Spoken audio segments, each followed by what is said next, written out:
Hello again, YouTube viewers. It is late. It's probably a lot of people's bedtime, almost 10:30, but yet I am still at the shop after a 9-hour day working on more motorcycles. I love what I do. So, more progress on the CL450, and like the title says, the countdown begins. Alright, ran into a couple of more issues, of course. That's what happens when you have an old bike like this, but I'm slowly ironing them out. So far, since the last video, the carbs are in. The carbs are done. I'm a little bit hesitant about the kickstand side carb, so the left side carb. That's the one that when the bike sits on a kickstand for a long period of time, usually builds up the most corrosion, because you may have moisture in the carb or whatever. It all drains to that left one, and come to find out that that carb was actually Frankensteined. Random main jets, the needle seat, so this is the brass tip that kind of hangs out. I have very bad connection. What do you mean? What do you mean? Failing me.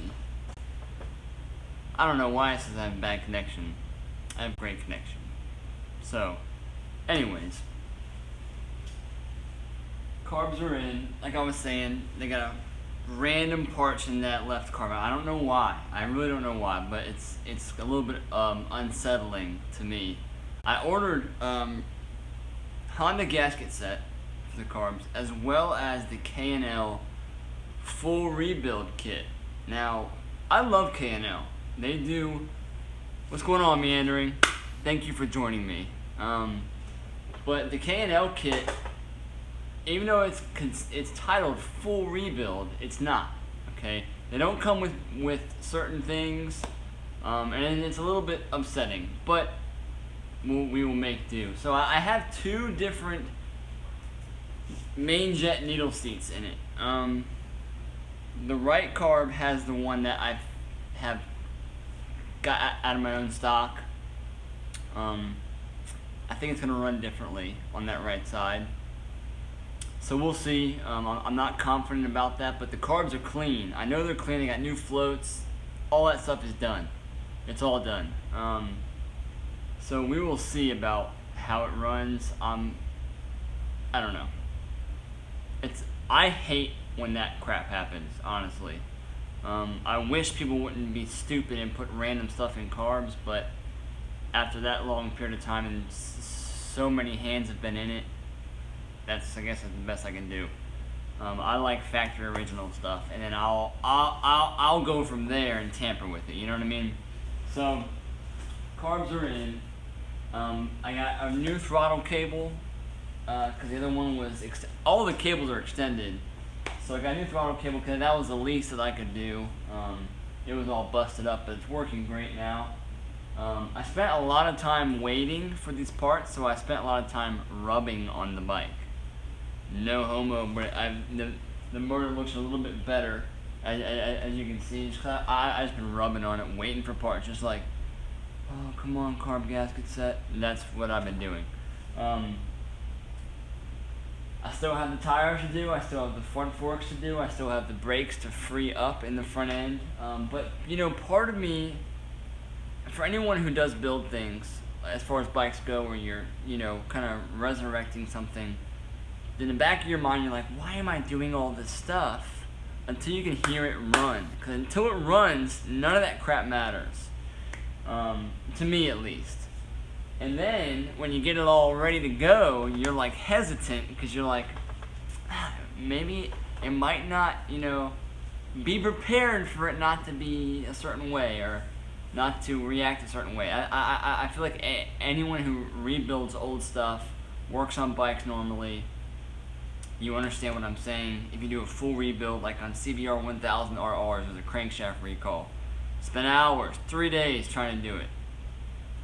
And when you get everything done, you're just kind of standing back, you're just like, it should be alright, you know? Like, that's what you do. But I haven't done a rebuild on this motor. It's just been sitting. So the air boxes that I have done, actually before I get into that, one of the first problems I ran into when I went to disconnect, like I pulled off the covers to kind of get, I had to pull the starter out, and they had a chain and a gear attached to the starter, and I wanted to make sure all that went on correctly.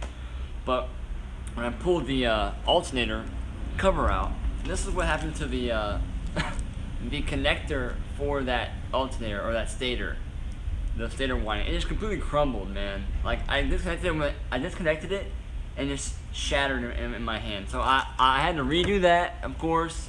Well, one more thing to do. I put a nice 4-prong connector. What's going on, Gary? So that's straight. I'll show you guys like a close-up of what's been going on in a second. But the air filters, in one of my recent videos of this live walkthrough, or whatever you want to call this, I don't know what to call it, but I said I was going to repurpose the air filters, burn off all the old junk. The old filter was just garbage. It was black as night. I burned it all off, scraped the glue, resealed them together with, let me show you this product that I got. Where did it go? I don't know. Here it is, I got it. So I ordered this from Amazon. Alright, you know, I frequently search Amazon, but Gorilla Glue Clear Grip, waterproof, metal, glass, fabric, wood, ceramic, leather, paper, plastic, and more. And I'm actually super stoked about this stuff. It goes on like a hot glue gun color, and I just squirted some of it out. I should probably put the lid on that. But I sealed the entire thing up. So here is the casing of the air filter, okay? So that's with no filter. I didn't spend as much time on getting all of the old glue off on this one, because I don't think it matters. How come you don't like AirPods? Dude, I like AirPods, but I've tuned many bikes. I have another Nighthawk build that I have tuned AirPods on. I just recently did an 81. I'm doing a 750, 75, 750 right now. I'm good at it, but for some reason I just don't want to do that for this one.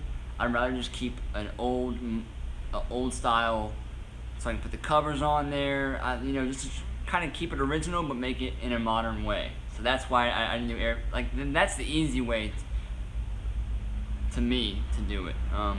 And it looks a certain way, and I want to be able to ride in the rain if I need to, you know, just certain things. I love AirPods, don't get me wrong, but I want to keep the old stuff. So here's the old box. As you can see, that glue, I sealed the whole bottom.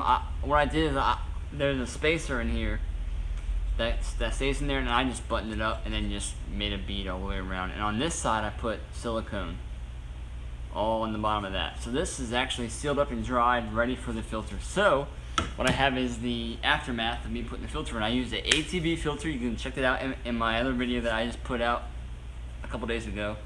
And I used a 2-ply TRX 420 air filter, and it turned out really awesome, man. That's it right there. I'm actually super stoked about this. It's 2-ply, so the first ply is a thicker, very fine foam. The outer layer is a little bit more coarser foam, and I just laid it in real tight and glued it down here and glued it down there. And I can oil it, I can clean it, I can take it off and put a brand new one on if I want to. I'm super stoked about this. It turned out really well. This will be covered up by a cover like this, but I don't care. So I have one more to do. I thought that one of the TRX filters would work, but and just cut it in half, but that's false, because I really want to like squeeze it in and make it fit nice and firm up in there, and it is awesome. I'm super pumped about that. It turned out well. So I have the other one to do, so I have to get another filter tomorrow for that one. Another reason why I'm not running the bike tonight. The gas tank, Although relatively rust-free, when I put gas in it, I shook it all around just to make sure I'm kind of tilted it all to one side, and it was just a big pile of rust particles. So I can't use the tank right off the bat. I'm gonna be cleaning that for a couple days now to get that ready. But I can run it off of a bottle. I just don't have the exhaust on, and I want to wait a little bit. I want to get the filter on. I just want to, get all that stuff squared away. So close-ups. I think that's all that I've run into. Yeah. So I'll show you guys what's going on. See if I can reverse this. Right? I can. There we go. Sweet. All right. So I don't like the color of that. I thought it would be a little bit darker red, but I was just messing around. The filter turned out pretty nice and day compared to what it was. Absolutely, Ian. It turned out way better than I thought it would, and I'm super pumped about it. So carbs are in both sides. They actually function. I got the throttle on there. I got, all this stuff. These cables are obviously way too long, but I'm not going to spend the money on them right now. All I wanted was that new throttle cable there. And it works like it should, so I'm pumped about that. Both carbs. I got this side of the motor cleaned up a little bit. That top side I'm not going to worry about right now. Have not done a valve adjustment on it yet. But I spent a little time doing that. I mean, these fenders are roached, man, so it ain't gonna get much better than that. I just wanted to see what it would look like. This rear fender is actually in a lot better shape, and with enough time and patience, it can look like that. But regardless, the right side of the bike, the other carb.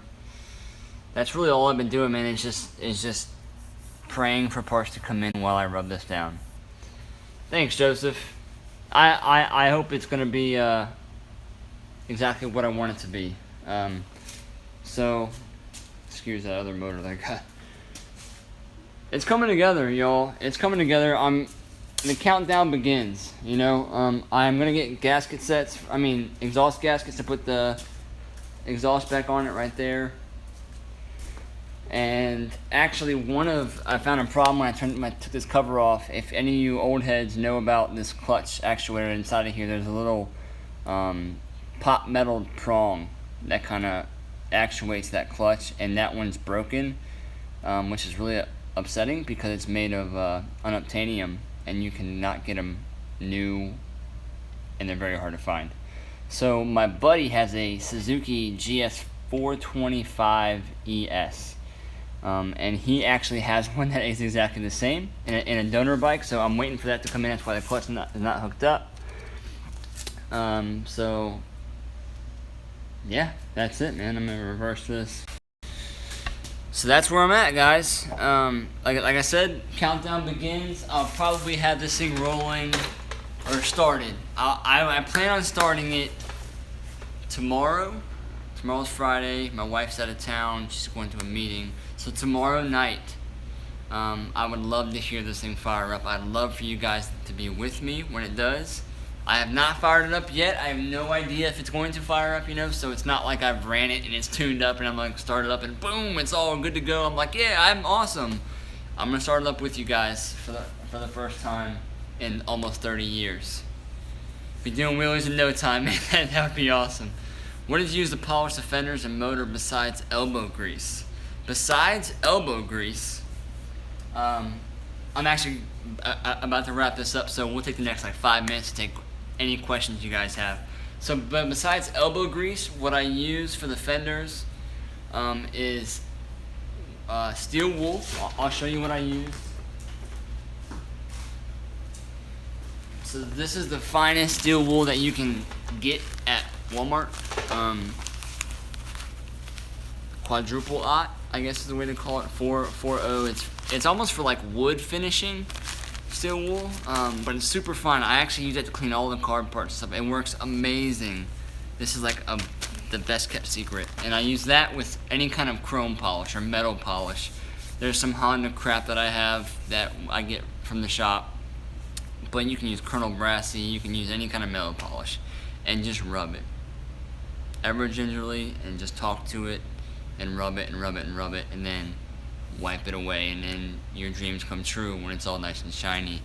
Mine's super pitted, but that's the best I can do. Like I said, the rear fender's in a lot better shape. As far as the side covers and stuff goes, there's a lot of guys who probably know a lot more about polishing that stuff up. I don't plan on polishing it personally. I kind of like the brushed steel look, you know, the hard-working scrambler that it will be. I don't want it to be a magazine 450. So I just used a heavy grit sandpaper and then knocked it down to about a 600, then to like a 350, and I left it at that. That's as far as I want to go. And it gives you like that fatigued look, not fatigue, what's the word? Patina look.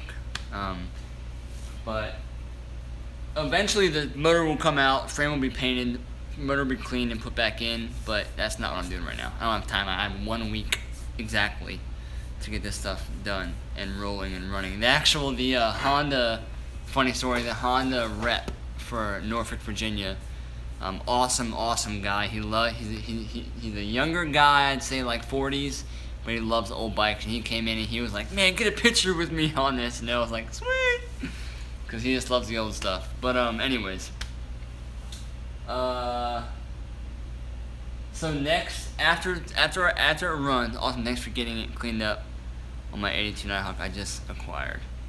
Awesome, man. 80s were a rough year for Honda, but best of luck to you on that. When they're running right, you know. Trust me, you know. But so after tomorrow's run, I'm gonna put the exhaust on,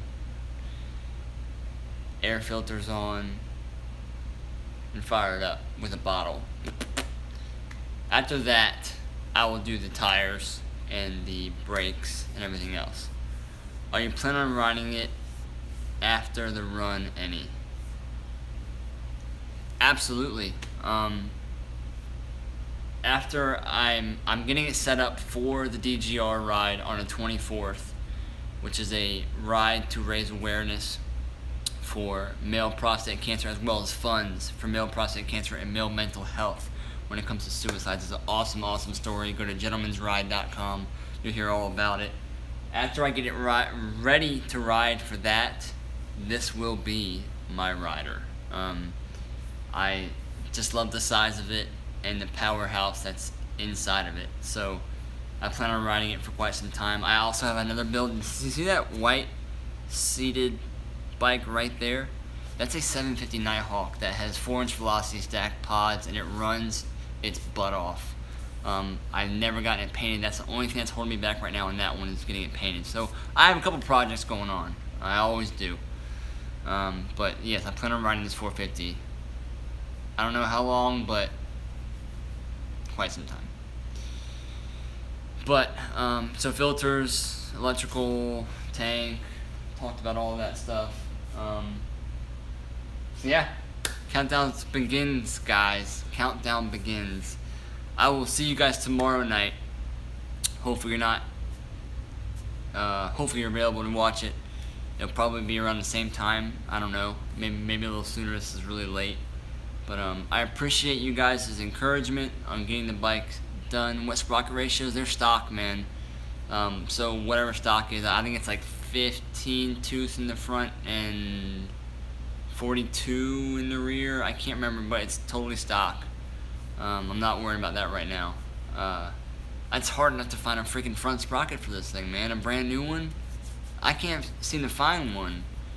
But anyway, I appreciate your guys' questions, your encouragement. Also, cool little thing I'm going to start doing. This YouTube Live, I've gotten a lot of great feedback from it. And I get a lot of questions in my email as well as on YouTube. It's hard for me to answer questions on YouTube because I get so many of them. And all I can do is just pull up on my phone the latest question. And I'm like, I can answer that pretty quick, and I try to answer it. But I get a lot of questions on there. So, if you can, send me an email, CodyRichards at themotorcyclemd.com or C. Richards, or just go onto the website and contact me. motorcyclemd.com. There's a contact thing there. It's super easy to find. And shoot me an email. And what I'm going to start doing is on YouTube Live is going through a couple of them and answering them live. Alright, so I may have some props for them. I hate typing. I'm a horrible speller. My grammar's awful. I'd rather just talk to you guys. As much as I stutter, I don't care. I'd rather just do it here. It's so much easier for me. So, but yeah, once a week I'm gonna try to do that just to keep giving you guys cool content to watch. Your question may be live, you know, you never know. So just if you have any questions about your Honda, it's what I specialize in, shoot me an email. If you have a different model bike, I'll try my best. If it doesn't make it on there, I'm sorry. I can run around you and Honda stuff all day long, but when it comes to like Cowies and Triumphs and all that kind of stuff, I can just give my fundamental knowledge that will hopefully bring value to you, so I'll try my best. But I'm super pumped about that. Content going out weekly for you guys. And you never know what the answer will be or what the question will be. That might be exactly what you're looking for. So this is a super long. Thanks, Michael. You are awesome. You are awesome, sir.